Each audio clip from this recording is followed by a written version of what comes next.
بسم الله الرحمن الرحيم.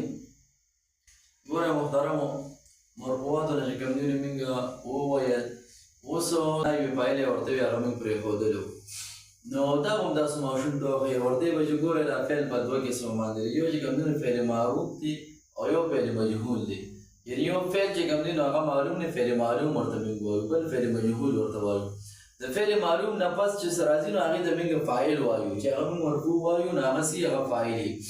لکه كتب الأستاذ نو كتب فعل الأستاذ اللي كاملين فاعل فعل صرف والفاعل جملة فعلية خبرية. يا ضرب زيد ضرب فعل زيد اللي كاملين ولا فاعل شو فعل صرف والفاعل جملة فعلية خبرية.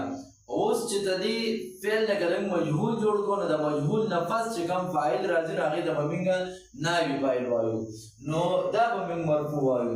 لکه همدغه ضربه دی، د دې نه ورته داسې مجهول جوړ کړي ضربه، او د دې نه پس چې کوم فاعل راغی لکه زیدون، نو دا زیدون چې کوم دی د اوس موږ څه وایو نایب فاعل وایو. نو ضربه فعل مجهول زیدون نایب فاعل، نو فعل مجهول سره خپل نایب فاعل جمله فعلیه خبرية. كتب الدرس كتب فعل مجهول الدرس جملينو نائب فاعل، نو كتب فعل مجهول سره خپل نائب فاعل جمله فعليه خبريه.